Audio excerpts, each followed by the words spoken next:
Hi అండి అందరికీ welcome back to me Harshita. నేను ఈసారి వీడియో పెట్టడం అయితే కొంచెం 2 డేస్ లేటే అయ్యిందనమాట. లేట్ అయినందుకైతే నేనైతే కొంచెం స్వీట్ ఐటమ్ అయితే నేను మీ ముందుకు తీసుకొచ్చాను. చాలా ఈజీగా అయిపోతుంది, చాలా టేస్టీగా ఉంటుంది డబుల్ కా మీఠా. ఇప్పుడైతే చూసేద్దాం ప్రాసెస్ అనేది. చాలా ఈజీగా ఉంటుంది.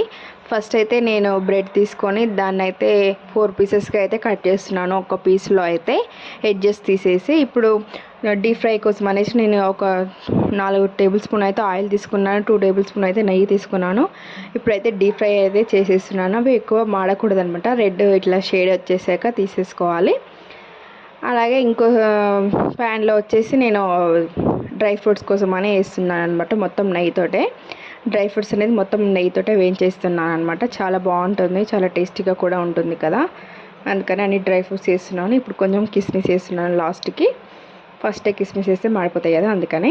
ఇప్పుడైతే ఒక గ్లాస్ చక్కెరకి గ్లాసున్నర వాటర్ అయితే తీసుకుంటున్నాను అనమాట. నేను పాకం అయితే అవసరం లేదు, జస్ట్ మనకు చక్కెర కరిగే అంత వస్తే చాలు. మన బ్రెడ్ ఎంత తీసుకున్న దాని క్వాంటిటీ మునిగిపోయే అంత ఉంటే చాలు అనమాట. సైజ్ అనేది అవసరం లేదు, కొలత అనేది. ఒక గ్లాస్ చక్కెరకి నేను గ్లాసున్నర వాటర్ తీసుకున్నాను. ఇప్పుడు కొంచెం ఇలాచీ పౌడర్ అనేది వేసేసాను. అది కొంచెం మరిగాక ఇప్పుడు మన బ్రెడ్ డీప్ ఫ్రై చేసుకున్న బ్రెడ్ ముక్కలు అనేసి నేను అందులో వేసేస్తున్నాను అనమాట. చాలా బాగుంటుందండి, చాలా చాలా టేస్టీగా కూడా ఉంటుంది. ఈజీగా అయిపోతుంది. 10 మినిట్స్లో మీరు ఇంట్లో రెడీ చేసేసుకోవచ్చు, ఇంటికి ఎవరైనా చుట్టాలు వచ్చినా. ఇప్పుడు ఇందులో కొంచెం కాగిన పాలు అనేవి పోసేస్తున్నాను. లాస్ట్కి స్టవ్ ఆఫ్ చేశాక డ్రై ఫ్రూట్స్ అనేది వేసేసాను అనమాట. ఇంతే అండి, టేస్ట్ అయిన డబుల్ కా మీఠా.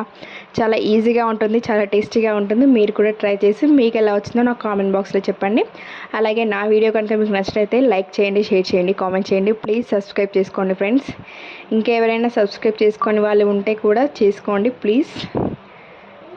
అలాగే నా స్వీట్ ఐటమ్ ఎలా వచ్చిందో కామెంట్ చేయండి. Thank you.